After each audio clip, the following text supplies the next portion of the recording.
Bismillahirrahmanirrahim.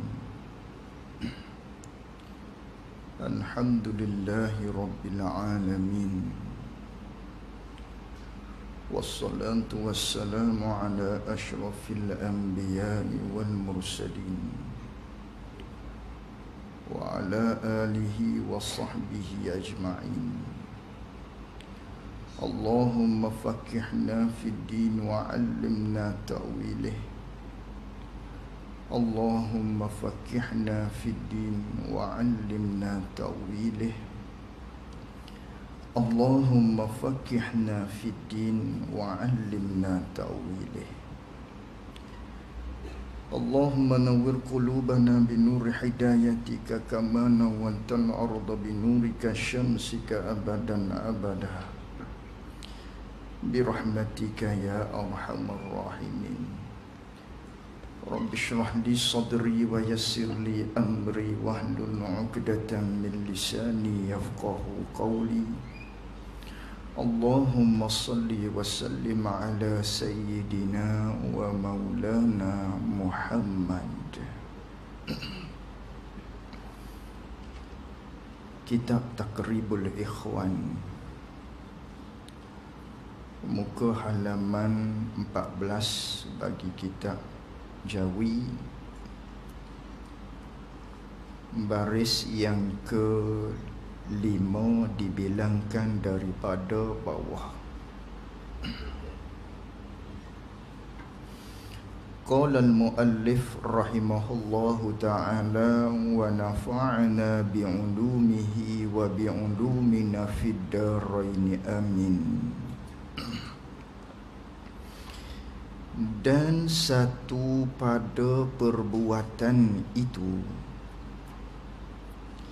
ialah ibarat daripada ternafi perbuatan daripada yang lain atas jalan memberi bekas.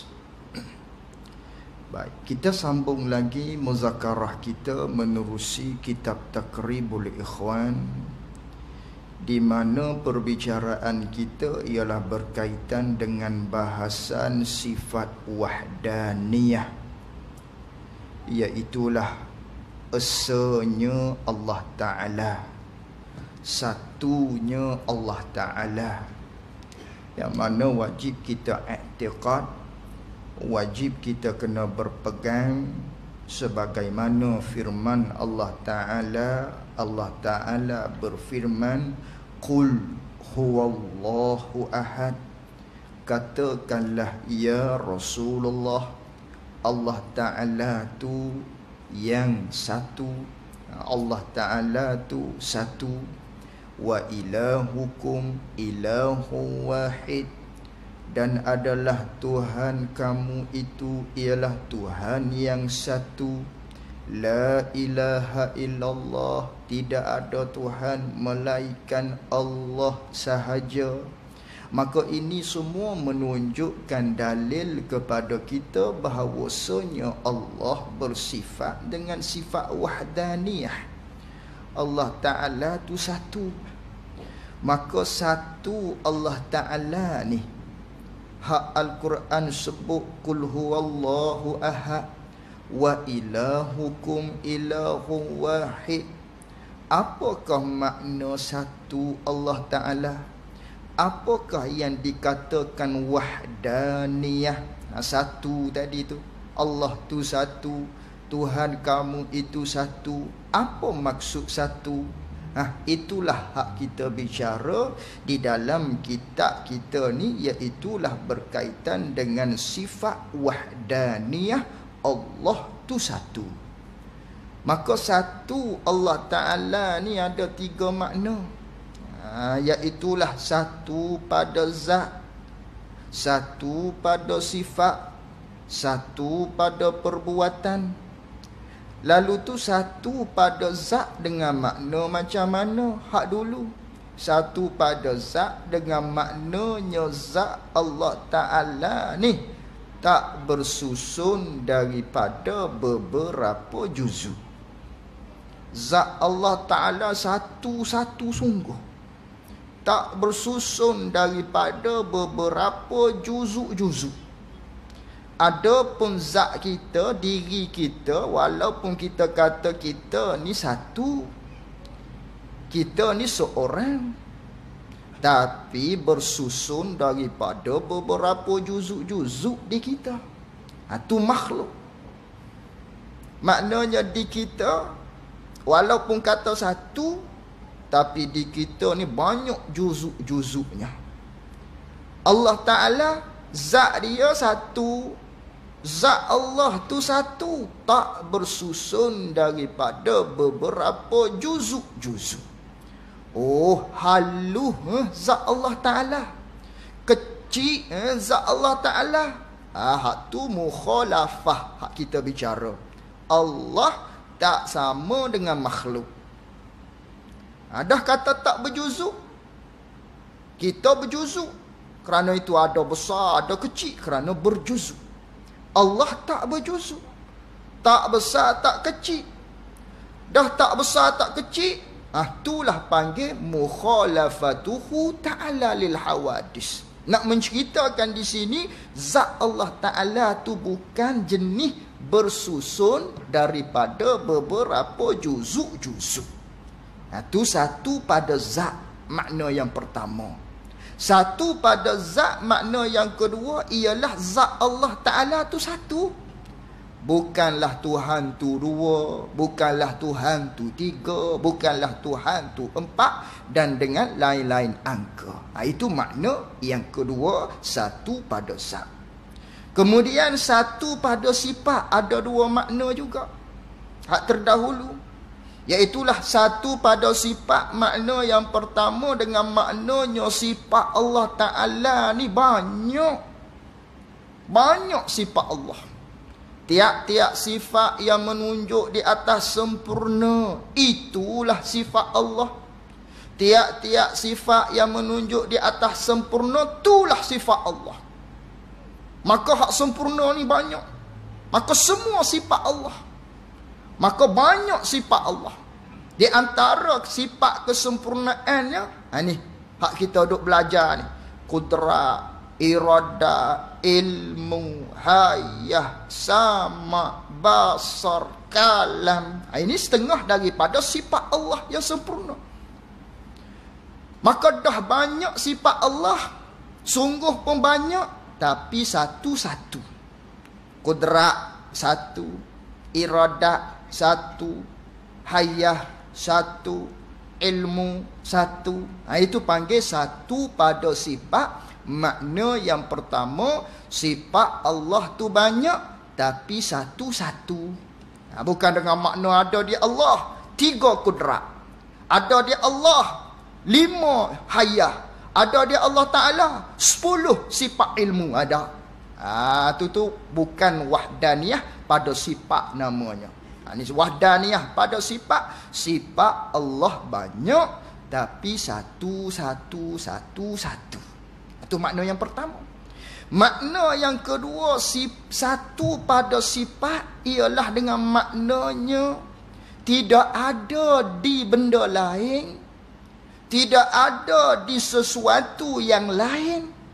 Sifat tu serupa dengan sifat Allah, sama dengan sifat Allah. Kalau kata sifat kudrat, kudrat di benda lain tu sama dengan sifat kudrat Allah. Tidak ada. Hanya Allah Ta'ala saja. Tidak ada di satu benda yang lain satu sifat yang sama seperti sifat Allah. Tidak ada. Itu satu pada sifat makna yang kedua. Ini hak yang ketiga pada malam ni. Ulang sikit kerana apa? Kerana lama dah. Ramadan hari tu kita tak baca kitab takrib ni. Jadi hak satu pada perbuatan pula. Yang ketiga. Kerana satu ni, wahdaniyah ni, satu pada zat, 2 makna. Satu pada sifat, 2 makna. Satu pada perbuatan pula. Inilah hak dikatakan Qul huwallahu ahad. Allah Ta'ala tu satu. Bila kata qul huwallahu ahad, Allah tu satu, fahamlah maknanya. Ini makna dia. Keluar di sana 3 kategori. 1 pada zat 2 makna, 1 pada sifat 2 makna, 1 pada perbuatan pun 2 makna. Ini 1 pada perbuatan pula. Dan 1 pada perbuatan itu. Apa makna 1 pada perbuatan?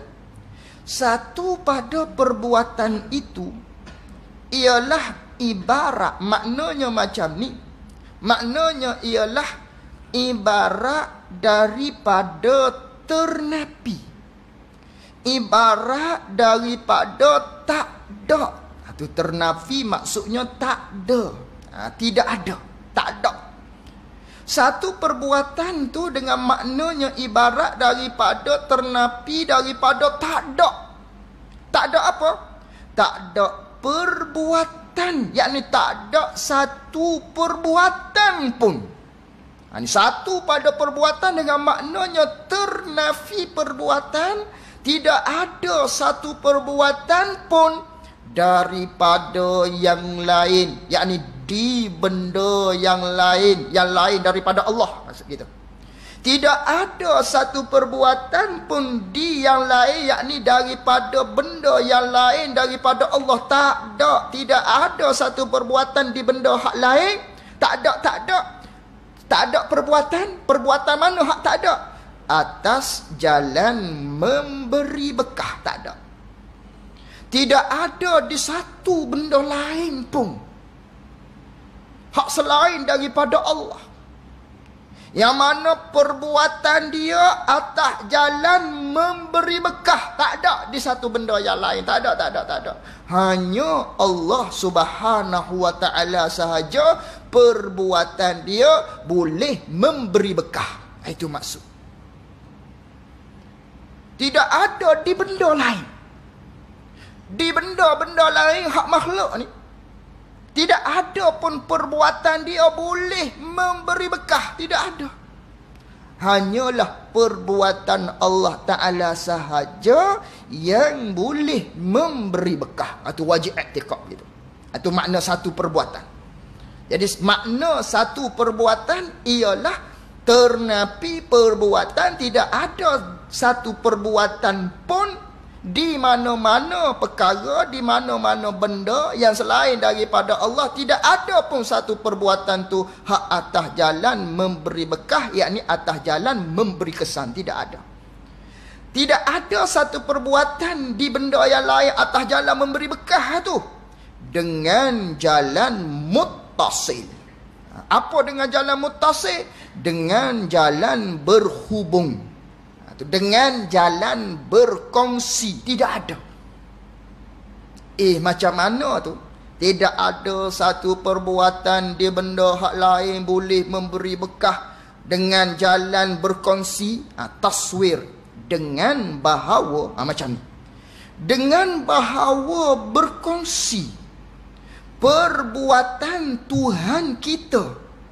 Berkongsi perbuatan Tuhan kita, yang berkongsi buat Tuhan kita tu berkongsi buat dengan perbuatan bagi yang lain. Itu makna 1 perbuatan dengan maknanya tak ada 1 perbuatan pun di benda yang lain yang boleh memberi bekah atas jalan berkongsi, dengan maknanya tidak ada pun di 1 benda ni berkongsi pada buat.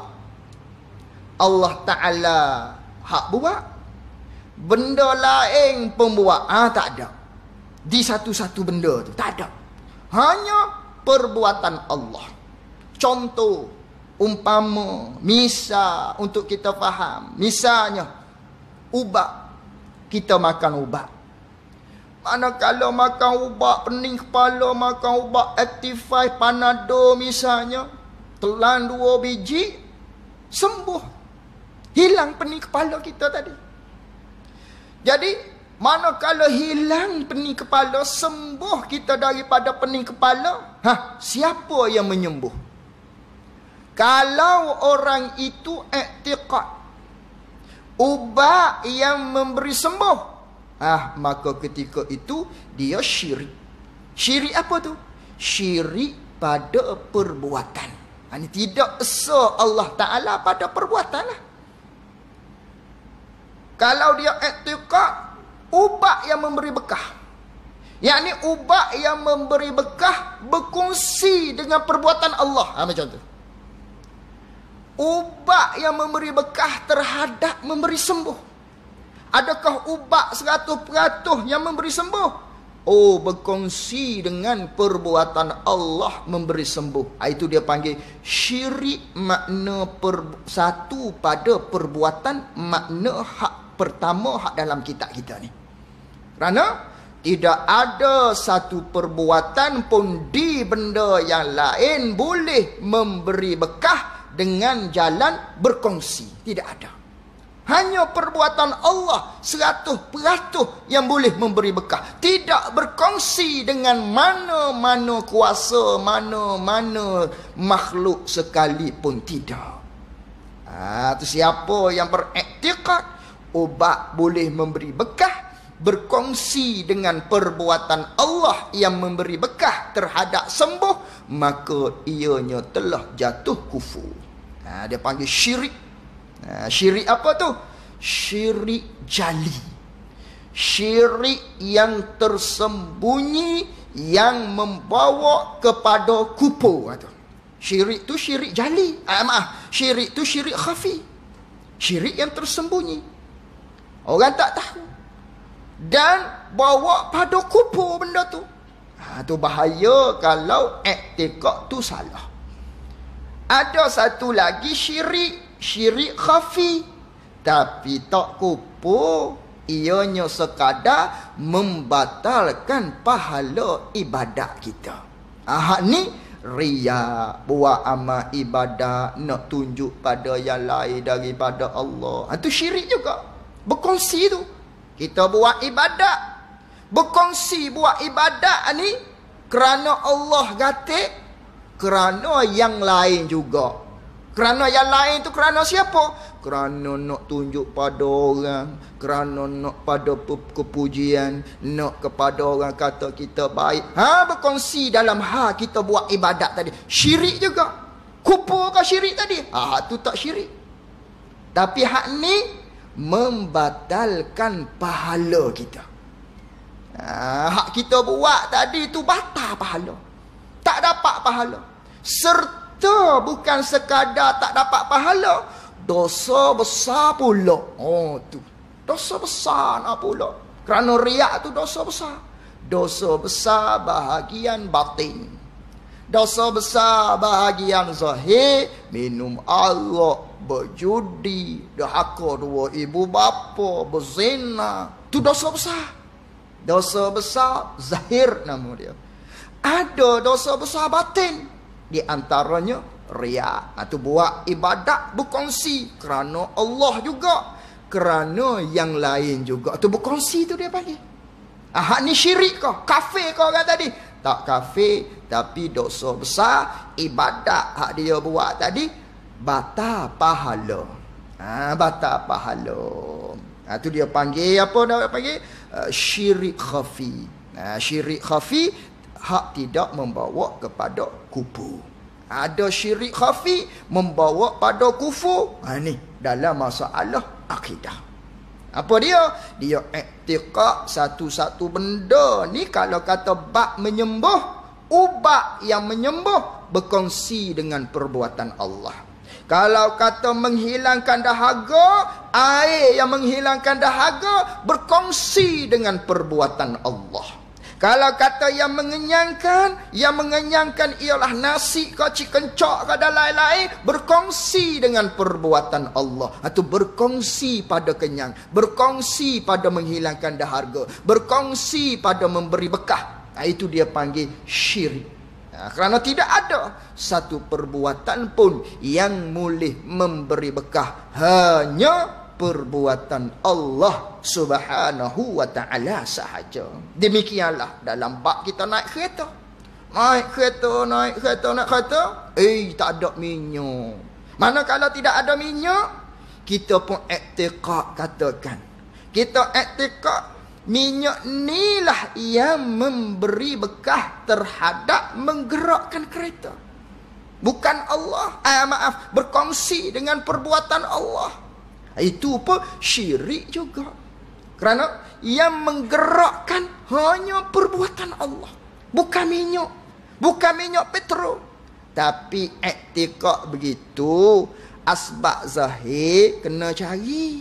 Hak tu iktiqad. Kita duk mengaji ni bab pegangan. Bab pegangan tu dalam hati pegangan keyakinan kita. Tidak ada satu pun perbuatan yang boleh memberi bekah. Hanya perbuatan Allah. Tidak ada benda lain yang boleh memberi bekah. Tidak ada. Adapun dari sudut syariat zahir, Allah buat asbab. Jangan kita ambil asbab zahir ni lah hak menjadi pegangan kita, tak boleh. Asbab zahir ni untuk hikmah Allah Ta'ala jadikan memudahkan atur cara kehidupan kita. Lapar cari makan. Dahaga, cari minuman. Minyak kereta tak ada. Kalau tidak ni, anak start tak boleh. Cari, kena isi minyak petrol. Kalau Allah Ta'ala tak atur begitu, menyebabkan aturan hidup akan kacau bila huru-hara. Lapar. Nak capai apa lapar? Kalau tidak ada asbab, Allah Ta'ala tak buat hikmah dijadikan asbab. Lapar, nak capai apa kita? Nak capai apa? Batu. Nak capai apa? Pasir. Baru kenyang. Tak kenyang. Cari apa lagi? Jadi hidup ni tak teratur. Maka hikmah Allah Ta'ala menjadikan asbab-asbab. Namun bukan suruh kita iktiqad hak asbab tersebut tu yang memberi bekah. Hak asbab ni hanya Allah Ta'ala jadikan untuk mempermudahkan urusan kehidupan kita. Bukan benda tu yang memberi bekah. Yang memberi bekah, yang memberi kesan hanya perbuatan Allah Subhanahu wa Ta'ala sahaja. Itu satu pada perbuatan. Itu satu pada perbuatan. Hak dengan makna yang pertama, ternapi perbuatan, yakni tidak ada satu perbuatan pun di benda yang lain. Tak ada satu perbuatan pun atas jalan memberi bekah dengan jalan muttasil, yakni dengan jalan berkongsi pada buat. Dengan bahawa berkongsi perbuatan Tuhan kita, dia berkongsi dengan perbuatan bagi yang lain. Tidak ada. Itu makna yang pertama. Ini makna yang kedua. Ini makna yang kedua ni. Atau dengan jalan munfasil. Dengan jalan suku-suku. Hak tadi dengan jalan berkongsi. Hak ni dengan jalan suku-suku. Bagi orang hak ada kitab, dia panggil atah pada kata dengan jalan mutasih. Hak bagi hatah tu. Takdir kalam, kena ambil perkataan dia jadi begini.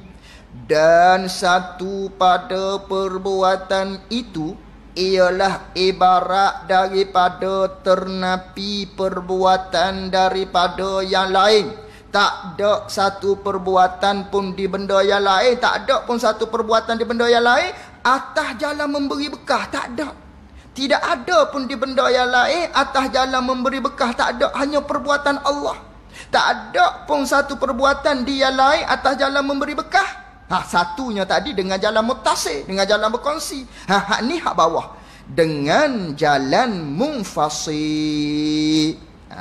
Yakni dengan jalan suku-suku. Tidak ada. Hak tadi dengan jalan berkongsi.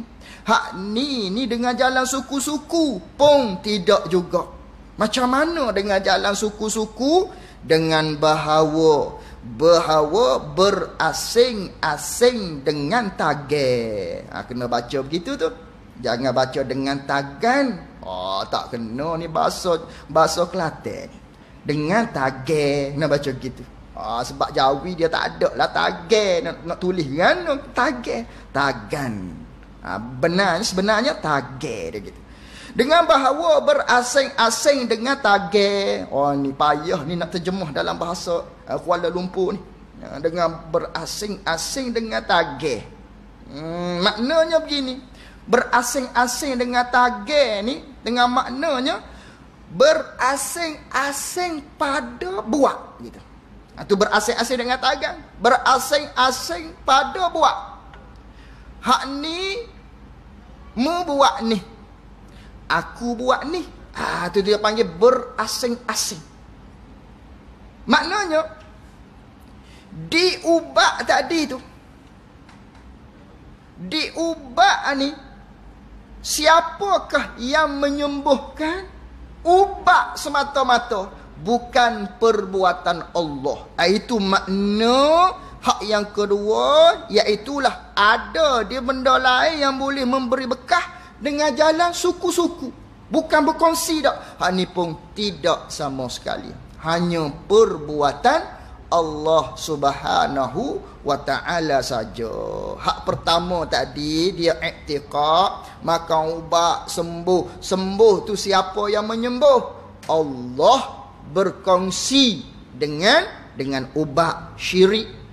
Itu makna yang pertama. Hak makna yang kedua, maka ubat siapa yang menyembuh? Ubat tu sendiri menyembuh. Allah tak dah. Allah tak memberi bekah dah terhadap memberi bekah. Ubat tu sendiri yang memberi bekah. Kuasa ubat tu sendiri yang memberi bekah. Itu hak makna yang kedua. Suku-suku. Berasing-asingan. Allah tak capur tangan seolah-olah begitu. Bahasa kitanya. Allah tak ambil pak dah. Allah tak ni dah. Tak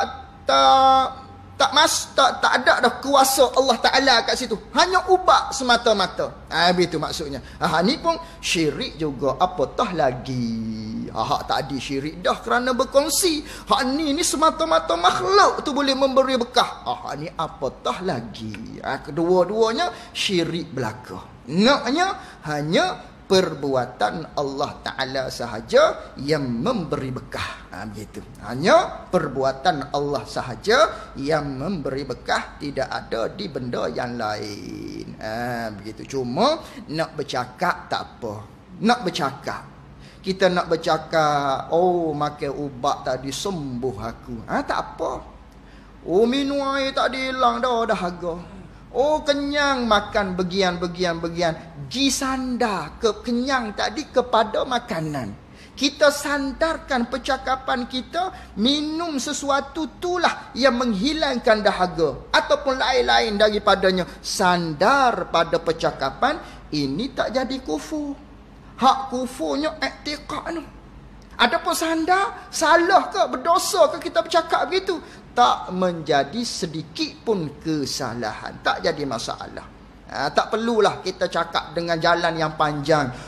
Tadi makan nasi, kenyang aku, tapi Allah lah yang memberi kenyang. Tak perlu dah bercakap gitu. Pakai kata pakai nasi kenyang. Tak jadi syirik pun. Hak syirik hak pegangan kalau begitu. Nasi ni yang memberi bekah ataupun berkongsi dengan perbuatan Allah. Tu hak syirik. Adapun dari sudut bercakap, hak ni tidak menjadi satu kesalahan. Itu masalah akidah. Kita sekarang bercara ni sekarang masalah akidah ni. Jangan kita gilah pada masalah-masalah yang lain. Sekarang ni masalah akidah. Adapun kam muttasil dengan makna banyak perbuatan. Ayat ni dengan maknanya benda yang dibuat tu banyak. Langit, bumi, lembu, kerbau, laut, air, sungai, pasir, batu. Akan tetapi semua tu, hak perbuatan yang banyak tadi tu, langit, bumi, lembu, kerbau, itik, ayam dan sebagainya tu, semua tu daripada Tuhan kita jua belakanya, yakni yang buat. Maka hak ni tidak dinafi akan dia, akan perbuatan yang banyak tu, yakni perbuatan yang banyak dengan maknanya langit siapa buat? Allah. Siapa buat bumi? Allah. Lembu siapa buat? Allah. Kerbau siapa buat? Air siapa buat? Allah. Maka hak ni kita tak nafi, hanya wajib disabit. Memang hak tu ialah wajib kita kena i'tiqad, kita kena mengaku. Habis kat situ. Percaman kata satu Tuhan itu ialah kita fikir kalau dua misalan, maka tentu kedua-dua itu sama-sama Tuhan yang mengada. Wallahu a'lam wa ilmuhu wa atam. Kita masuk pula kitab yang kedua, iaitu Munyatul Musalli.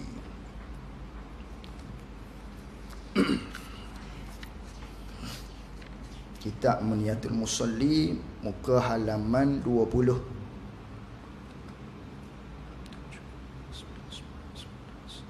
Baris yang ke-12 dibilangkan daripada atas. Muka surat 20, baris yang ke-12 daripada atas.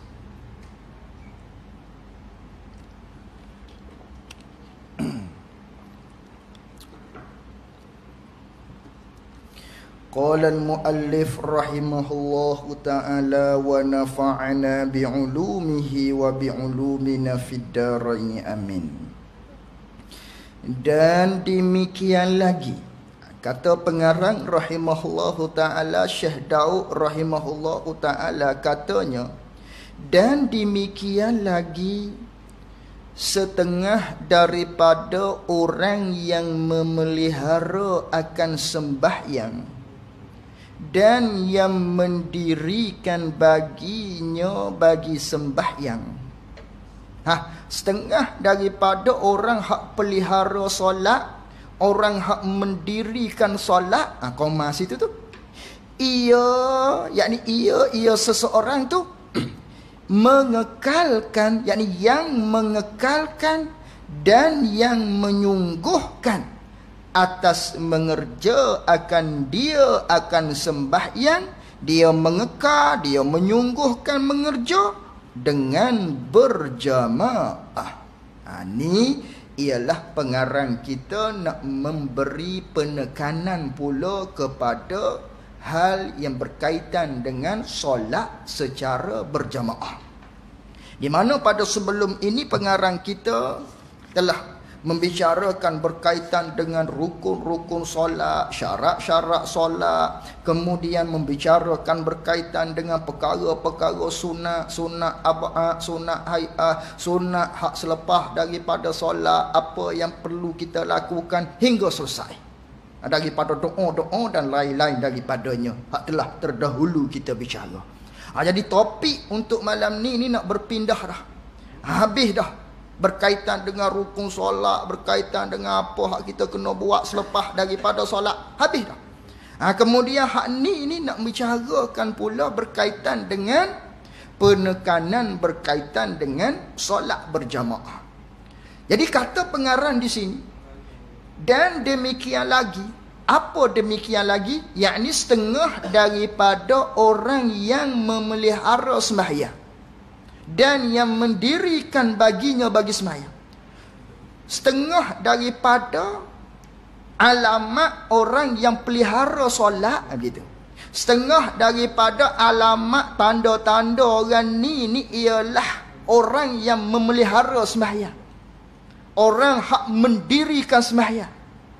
Setengahnya ialah dia mengekalkan, dia bersungguh-sungguh atas mengerjakan sembahyang tu, dia bersungguh dengan berjamaah. Orang hak bersungguh, orang yang melazimi berjamaah, inilah orang yang di antara alamat ataupun setengah daripada kalangan mereka hak dikatakan orang yang memelihara sembahyang. Kerana tu kita kena menitik beratkan hal yang berkaitan dengan solat secara berjamaah. Sebab apa? Kerana apa? Kita kena bersungguh sembahyang ni dalam keadaan berjamaah. Jangan kita berjuma ataupun jangan kita melazimi solat tu bersendirian, jangan. Kalau solat wajib atas kita ni berjamaah. Sebab apa? Kerana bahawasanya orang yang sembahyang berjamaah itu, kerana bahawasanya orang hak bersembahyang secara berjamaah ni lebih atas sembahyang seorang dirinya, lebih dengan 27 darajah. Orang yang sembahyang secara berjemaah, hak ni lebih afdal daripada kita sembahyang seorang diri dengan 27 darjah. Dengan 27 darjah. Kata sembahyang berjemaah lebih atas sembahyang seorang diri dengan 27 darjah ni, seperti barang yang datang pada hadis.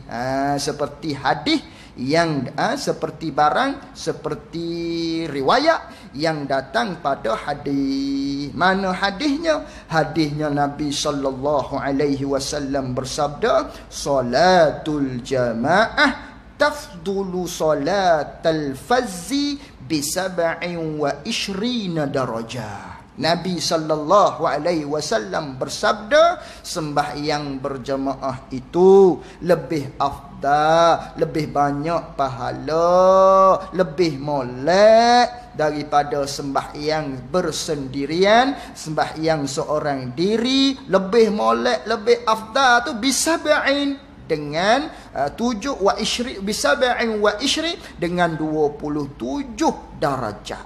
Maknanya beza orang yang sembahyang seorang dengan 27 ni, sembahyang berjemaah lebih afdal daripada sembahyang bersendirian sebanyak 27 darjah.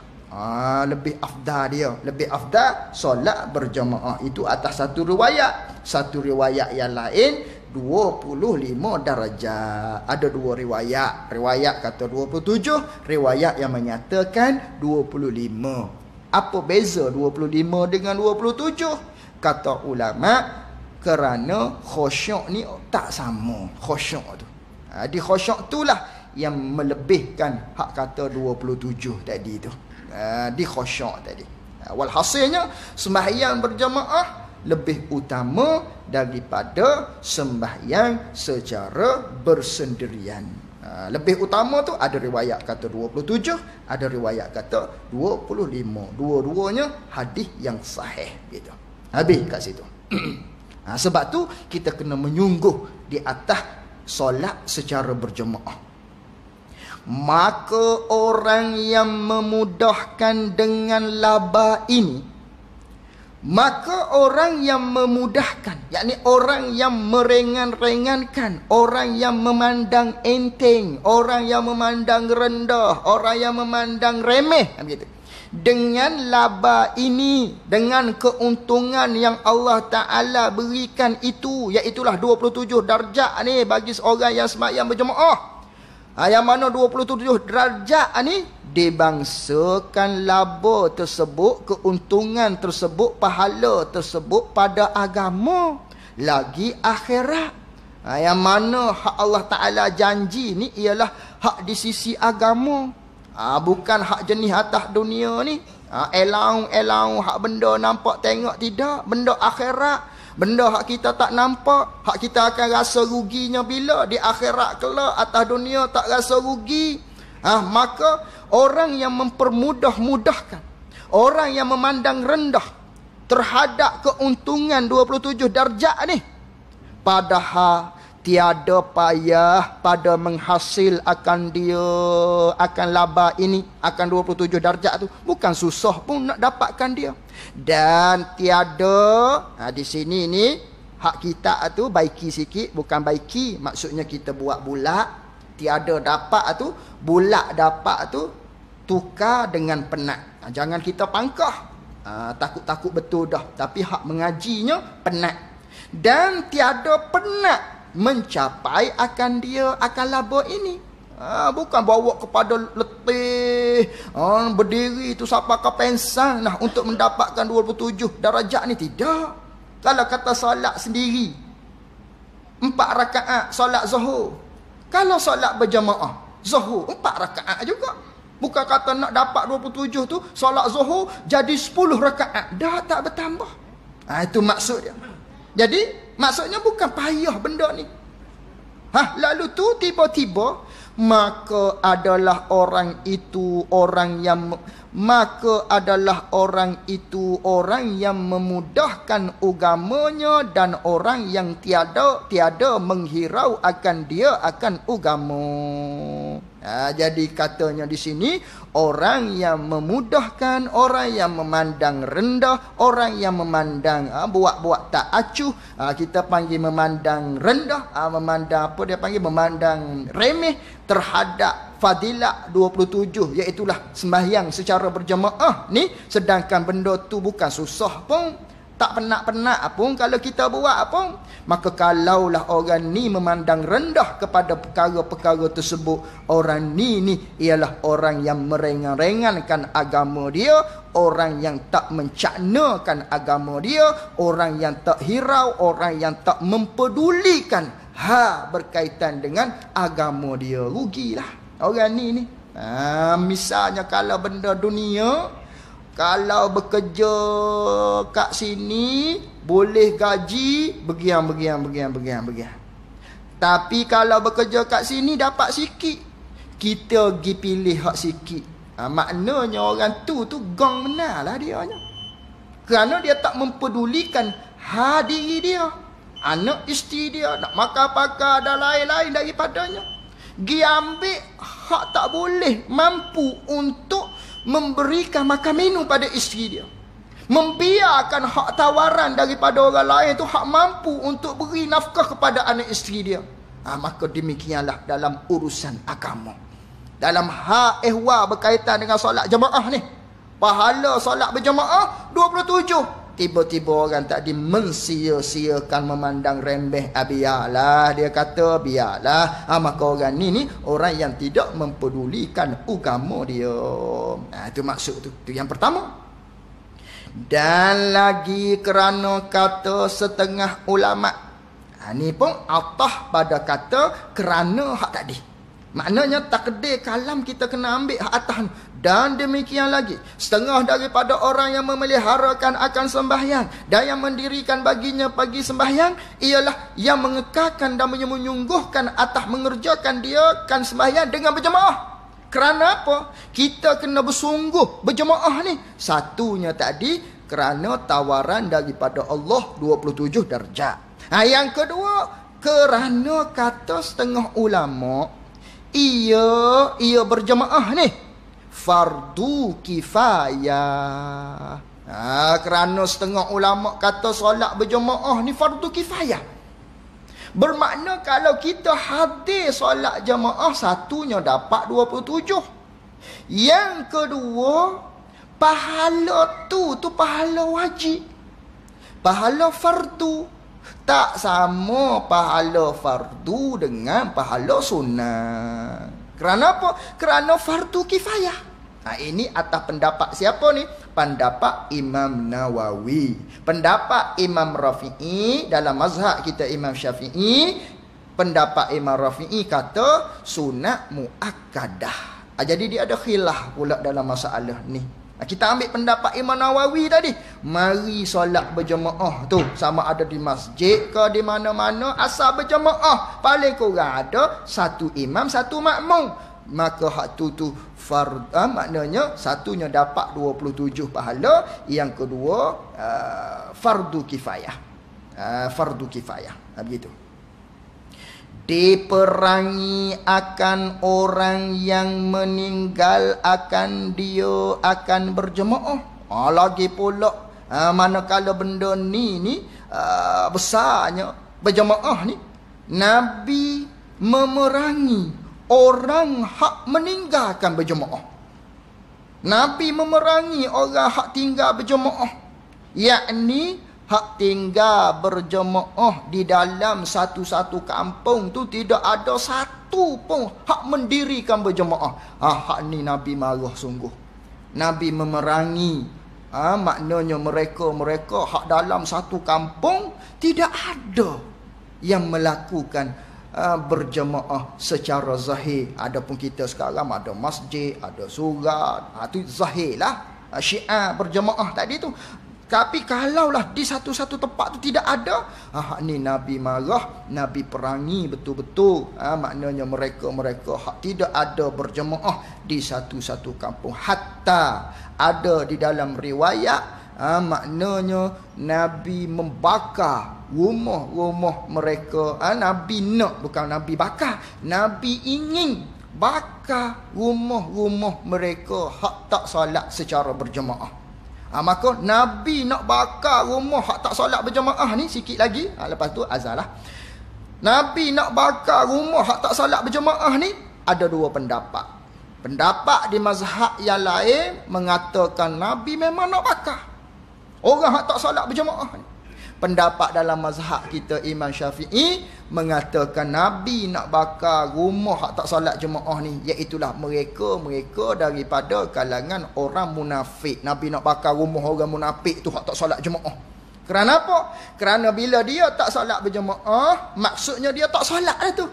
Kerana orang munafik, orang yang menyembunyikan iman, menzahirkan Islam. Di depan Nabi, dia buat-buat seperti dia orang Islam. Di belakang Nabi, dia tak ikut pun syariat Islam. Jadi di belakang Nabi, di rumah, dia tak solat lah maknanya. Dia pergi solat tu berjemaah di masjid-masjid dengan Nabi. Sebab nak suruh Nabi tengok dia. Jadi di rumah, dia tak solat. Nabi nak bakar rumah orang ni. Itu maksud dia. Di sisi mazhab kita Imam Syafi'i. Walhasilnya nak menceritakan bahawasanya besarnya solat berjamaah tadi. Maka kena kita bersungguh, kena kita kekalkan melazimi berjamaah tadi. Wallahu a'lam wa ilmuhu wa atam. Jazakumullahu khairan jaza. Assalamualaikum warahmatullahi wabarakatuh.